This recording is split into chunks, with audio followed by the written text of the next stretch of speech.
Double entry, triple entry नहीं बल्कि एक साथ 44 एंट्री। एक वोटर का नाम। चुनाव आयोग ने पांडेश्वर विधानसभा के 47 बूथों की घटना की जांच का आदेश दिया है।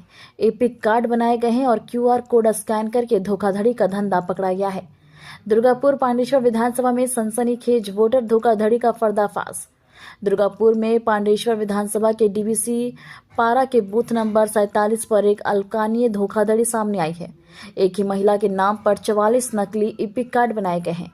एक बेबस विधवा माया रानी गोस्वामी, जो लोगों के घरों में खाना बनाकर अपना घर चलाती है, उसके एन्यूमरेशन फॉर्म के क्यूआर कोड को स्कैन करके उसका पर्दाफाश किया गया है। इसमें देखा जा सकता है कि उत्तर दिनाजपुर से दक्षिण में गोसावा तक कुल 44 अलग अलग विधानसभा क्षेत्रों में उसका नाम वोटर लिस्ट में शामिल है। भले ही उनका नाम माया रानी है, लेकिन पति का नाम गौर है, वहीं रह रहे हैं, लेकिन उनका सरनेम बार बार बदला गया है। कभी मंडल, रॉय, घोष, नया, उन्हें कई नामों से इस्तेमाल किया गया है। सबसे हैरानी की बात यह है कि वोटर की उम्र 2002 तक कम कर दी गई है, ताकि वोटर की जानकारी अलग अलग चुनाव क्षेत्रों में फिट की जा सके। क्या यह कोई भूत की कहानी है या सिर वाले फ्रॉड गैंग का काम है? 44 नकली एपिक बनाना या कोई छोटी गलती नहीं। चुनाव एक्सपर्ट्स के मुताबिक यह एक बड़े सोचे समझे फ्रॉड गैंग का सबसे अच्छा उदाहरण है। পাণ্ডবেশ্বর এই ঘটনা দেখে নিশ্চয়ই আমরা বুঝতে পারছি যে কেন এসআইআর প্রয়োজন। একজন মহিলা তার ইনুমারেশন ফর্ম স্ক্যান করলে সারা বাংলায় তার নামে 44 জনের হদিস পাওয়া যাচ্ছে। একই মহিলার সারা বাংলায় 44 জায়গা নাম, ভাবতে পারেন? এই কারণে তৃণমূল কংগ্রেস এটা বাধা দিচ্ছে। তারা জানে যে এই ভুয়ো ভোটাররাই হলো তার চালিকা শক্তি।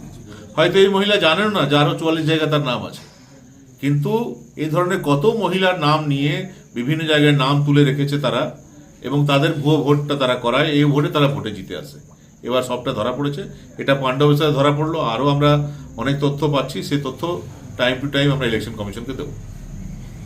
देखो हरियाणा में 44 जगह पर एक कंबोडिया का मॉडल था, कोलंबिया का मॉडल था, उसका नाम 44 जगह पर था, उसका भी नाम, और वो वोट दिया अलग अलग नाम से। कहीं कमला था, कहीं शिवानी था, कहीं कोई नाम था।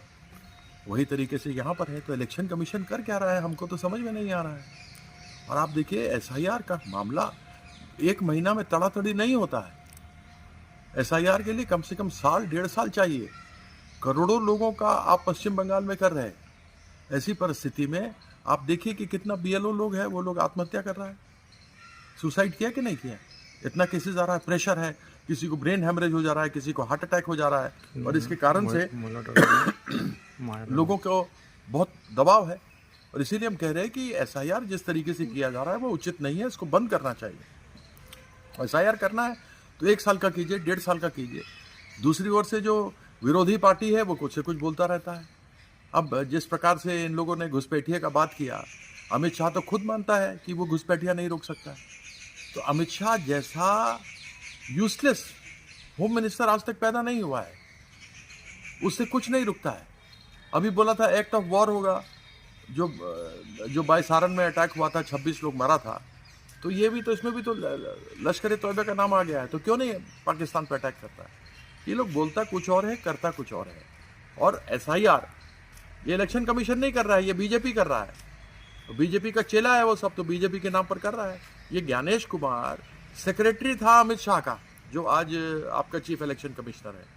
इसके ऊपर केरला में, जहां तक हमको ध्यान है, इसके ऊपर करप्शन का केस भी चला था, और वहां से इसको किसी तरीके से लोग बचा करके लेके आए, और हाल फिलहाल में इसके ऊपर से वो केस हटा है। तो ऐसा व्यक्ति जो संदिग्ध है वह बैठा हुआ है, वह विपक्ष से प्रश्न पूछ रहा है, जबकि उसको खुद अपने आप ध्यान देना चाहिए, देखना चाहिए कि किसी प्रकार से कोई न छूटे। बीजेपी का प्रयास है कि जल्दी जल्दी करो, जो लोग छूट जाए उसमें नाम अपना ढुका दो। जैसे महाराष्ट्र में ढुका दिया, हरियाणा में ढुका दिया, बिहार में ढुका दिया, अपना लोग का नाम ढुका देगा और अपने आप उसमें वोट डालेगा। आप लोग देखेगा कि वोट डाला है 112 जो बाहर के लोग के पास है, लेकिन अंदर 500 वोट डाल दिया।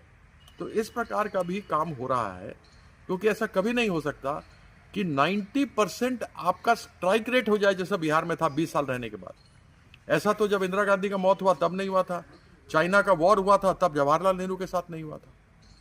तो यहाँ पर केवल सीधा सीधी यह लोग चाहता है हराना, जो संभव नहीं हो पाएगा। यह हरियाणा ये सब में तो चाल चल लिया, लेकिन मुंगेरी लाल का हसीन सपना जो नरेंद्र मोदी देख रहे हैं और अमित शाह देख रहे हैं वो पूरा नहीं होने वाला। मुंह का फिर खाएंगे, ये लोगों को 10 सीट नहीं मिलने वाला असेंबली का। मायारानी जी का पांडवेश्वर में 44 जगह में उनका नाम। अभी देखिए तो गंभीर मामला है। इस महारानी जी का तो देखना चाहिए क्या है, कैसे 44 जगह पर नाम गया है, कौन डाला है, कैसे डाला है, इलेक्शन कमीशन क्या देख रहा है। यही सब कमजोरियां हैं इलेक्शन कमीशन के अंदर, इसीलिए कहा जा रहा है। अब 44 जगह पर तो घूमने के लिए नहीं जाएगा कि ओरिजिनल कहां पर है, सही कहां पर है, वो इलेक्शन कमीशन कैसे देखेगा। बीएलओ के ऊपर इतना दबाव है, बीएलओ जा नहीं पा रहा है, बीएलओ आत्महत्या कर रहा है। तो जैसे आपने नाम बताया 44 जगह पर नाम है, इनको किस तरीके से देखेगा कि असली किस जगह पर है, इलेक्शन कमीशन बताएगा, हम जानना चाहते हैं। वो भी तो तब मुश्किल में पड़ गया है, जिसका नाम है वो भी तो मुश्किल में, संकट में है। अगर संकट में पड़ गया तो ये सब इलेक्शन कमीशन के कारण, इलेक्शन कमीशन को शुरू में ही देखना चाहिए था। वो लड़की का अगर 44 जगह नाम है, तो अगर जगह जगह काम करता है जैसा आप बता रहे हैं, तो सबको अपने घर में उसका नाम लिखवा दिया होगा। ठीक है, यही कारण रहा होगा। और आज इलेक्शन कमीशन उसको करने में सक्षम नहीं है, इसलिए ऐसा बंद होना चाहिए। महीने का नहीं, ये साल भर के से लंबे का काम है। और बीजेपी चाह रही है कि जल्दी जल्दी हो जाए, जिससे जो लोग नहीं करेगा उस पर वो लोग अपना नाम डाल देगा। नहीं বৈদ্যনাথপুর আর এই হাই স্কুল দেখো কেন ভোটার কার্ডেই তো আছে আমার। কি জানতে পারলেন পরে? আমি পরে কিছু জানি না, আমার কাল কি বললে বাবা, কাল যখন লোক এসেছে তখন আমি জানি। কি বলছে? ওই রিপোর্টার নাকি আমি ওগুলো সব জানি না। দিবিছে আপনার নাম মায়া গোস্বামী, বলি হ্যাঁ। দিয়ে ওই মুখে বললাম, আর ওই ও কাগজগুলো দেখলো, দেখে পরে আমাকে এই কথাটাই বললো, বলছে তোমার কোনো ভয় নেই, তুমি কোথায় ভোট দিয়েছো। আমি বলি বৈদ্যনাথপুর স্কুলে, আর এইখানে দিচ্ছি এই হাই স্কুলে। এসআইআর ফর্ম ফিল আপ করেছেন আপনি? হ্যাঁ করেছি।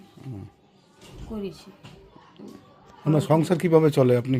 আমি কাজ করি, খাই বাবা, বেতন মেয়েটার আমি, আর কিছু আমার ইনকাম নেই। আর এত জায়গায় হঠাৎ করে নাম, ওইটুকু ওইগুলো কোথায়, আমি তো আর এই দু জায়গা ছাড়া আমি কোনো জায়গাতে নাম জানি না। আচ্ছা, দু জায়গা ছাড়াই বৈদ্যনাথপুর আর এই হাই স্কুল, তাছাড়া আমি কোনো জায়গায় জানি মানে না। দু জায়গায় কেন হলো? ওই আগে ওই পাড়াতে ছিল না, এই আমার স্বামী মারা যাওয়ার পর ওইটু রেলের জায়গা উঠে যাবে বলে তখন আমি এইখানকে চলে এলাম। ওইখানে নামটা কাটিয়ে দিয়েছিলেন? ওইখানে নামটা ওরাই কেটে দিয়েছে বাবা, সিপিএম এর আমল, তখন ভোট দিয়েছে। আর তো দিইনি আমি। এই ঘরটা ওর কোথা থেকে পেয়েছেন এটা? ঘরটা সরকার থেকে দিয়েছে, ঘরটা আমাকে সরকার। কতদিন আগে পেয়েছেন এটা? এটা বাবা আজকে অনেক দিন হবে, তাও 7-8 বছর বেশি হবে। তা ঘরটা আমাকে যখন দিয়েছে। কি নাম আপনার? আমার নাম মায়া, মায়া কি? মায়া গোস্বামী।